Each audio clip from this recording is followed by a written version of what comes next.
ತಹಶೀಲ್ದಾರ್ ಕಚೇರಿಯ ಕಂದಾಯ ನ್ಯಾಯಾಲಯದಲ್ಲಿ ಕಾನೂನು ನಿಯಮಾವಳಿಗಳನ್ನು ಸಂಪೂರ್ಣವಾಗಿ ಗಾಳಿಗೆ ತೂರಲಾಗಿದೆ.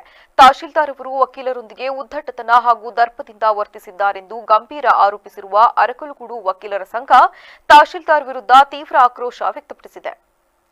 ತಹಶೀಲ್ದಾರ್ ಅವರ ಅರ್ಧನ್ಯಾಯಿಕ ಅಧಿಕಾರ ದುರ್ಬಳಕೆ ಹಾಗೂ ಅಸಭ್ಯ ವರ್ತನೆಯನ್ನು ಖಂಡಿಸಿ ವಕೀಲರು ಬುಧವಾರ ನ್ಯಾಯಾಲಯದ ಕಲಾಪಗಳನ್ನು ಸಂಪೂರ್ಣವಾಗಿ ಬಹಿಷ್ಕರಿಸಿ ಪ್ರತಿಭಟನೆ ನಡೆಸಿದರು. ತಹಶೀಲ್ದಾರ್ ವಿರುದ್ಧ ತಕ್ಷಣವೇ ಶಿಸ್ತು ಕ್ರಮ ಜರುಗಿಸಬೇಕು ಮತ್ತು ಕ್ರಿಮಿನಲ್ ಪ್ರಕರಣ ದಾಖಲಿಸಬೇಕೆಂದು ಆಗ್ರಹಿಸಿ ಮುಖ್ಯಮಂತ್ರಿ, ಉಪಮುಖ್ಯಮಂತ್ರಿ, ಕಂದಾಯ ಸಚಿವರು ಹಾಗೂ ಹಾಸನ ಜಿಲ್ಲಾ ಉಸ್ತುವಾರಿ ಸಚಿವರು, ಸರ್ಕಾರದ ಮುಖ್ಯ ಕಾರ್ಯದರ್ಶಿ ಹಾಗೂ ಜಿಲ್ಲಾಧಿಕಾರಿಗಳಿಗೆ ವಕೀಲರ ಸಂಘ ಪತ್ರ ಬರೆದು ಮನವಿ ಮಾಡಿದೆ.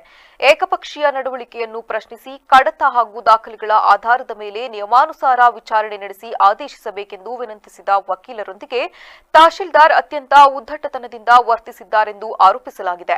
ಈ ವೇಳೆ ವಕೀಲರ ಸಂಘದ ಅಧ್ಯಕ್ಷ ಗಿರೀಶ್ ಮಾತನಾಡಿ, ಈ ಘಟನೆಯನ್ನು ಗಂಭೀರವಾಗಿ ಪರಿಗಣಿಸಿರುವ ಸಂಘವು ಸಾಮಾನ್ಯ ಸಭೆ ಕರೆದು ತಹಶೀಲ್ದಾರ್ ನ್ಯಾಯಾಲಯದ ಕಲಾಪಗಳನ್ನು ಬಹಿಷ್ಕರಿಸಲು ಒಮ್ಮತದ ತೀರ್ಮಾನ ಕೈಗೊಂಡಿದೆ ಎಂದರಲ್ಲದೆ ನೋಂದಾಯಿತ ಅಂಚೆ ಮೂಲಕ ಉನ್ನತಾಧಿಕಾರಿಗಳಿಗೆ ದೂರು ರವಾನಿಸಲಾಗಿದೆ. ಉಪವಿಭಾಗಾಧಿಕಾರಿಗಳ ನ್ಯಾಯಾಲಯದ ವಿಚಾರಣೆ ವೇಳೆ ಈ ವಿಚಾರವನ್ನು ಅವರ ಗಮನಕ್ಕೂ ತರಲಾಗುವುದು.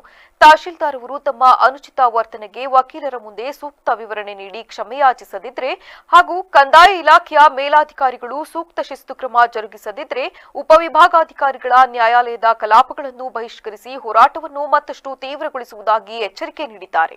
ಸಾಮಾಜಿಕ ನ್ಯಾಯದಡಿ ಸೋಷಿಯಲ್ ಜಸ್ಟಿಸ್ ಅಡಿಯಲ್ಲಿ ನಮಗೆ ಇದಕ್ಕೆ ತಕರಾರು ಹಾಕೋದಕ್ಕೆ ಅವಕಾಶ ಮಾಡಿಕೊಡ್ಬೇಕು ಅಂತ ಕೇಳಿದ್ರು ಕೂಡ ಅವರು ಆ ಸಂದರ್ಭದಲ್ಲಿ ಹಿರಿಯ ವಕೀಲರು ಇದು ನ್ಯಾಯಾಲಯದ ಆವರಣ ಅನ್ನೋದನ್ನು ಪರಿಗಣನೆಗೆ ತೆಗೆದುಕೊಳ್ಳದೆ ಇದು ತಹಶೀಲ್ದಾರ್ ಕಚೇರಿ ಅನ್ನೋ ಅವರ ಚೇಂಬರ್ ರೀತಿ ಅಲ್ಲಿ ಏನು ವರ್ತನೆ ತೋರ್ಬೋದು ಅದನ್ನು ನ್ಯಾಯಾಧೀಶರು ಅವರು ತಾಲೂಕಿನ ನ್ಯಾಯಾಧೀಶರಾಗಿ ಕೆಲಸ ಮಾಡ್ತಾರೆ.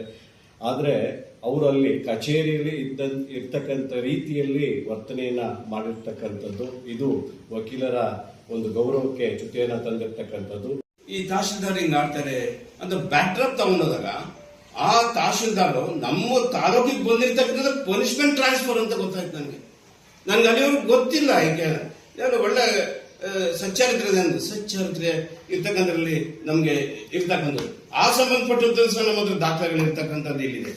ಅವರು ಹಿಂದೆ ಕೆಲಸದಲ್ಲಿದ್ದಾಗ ಮಂಡ್ಯ ಜಿಲ್ಲೆಯಲ್ಲಿ ಇದ್ದಾಗ ಪಾಂಡವಪುರದಲ್ಲೆಲ್ಲ ಅವ್ರ ಮೇಲೆ ಲೋಕಾಯುಕ್ತರು ದಾಳಿ ಮಾಡಿ ಗೋಷ್ಠಿಯಲ್ಲಿ ವಕೀಲರ ಸಂಘದ ಕಾರ್ಯದರ್ಶಿ ಆರ್ ರಂಗನಾಥ್, ಜಂಟಿ ಕಾರ್ಯದರ್ಶಿ ಚಿತ್ರ ಲಾವಣ್ಯ, ಖಜಾಂಚಿ ಬಿಆರ್ ಕಿರಣ್ ಕುಮಾರ್ ಸೇರಿದಂತೆ ಇತರ ವಕೀಲರು ಉಪಸ್ಥಿತರಿದ್ದರು.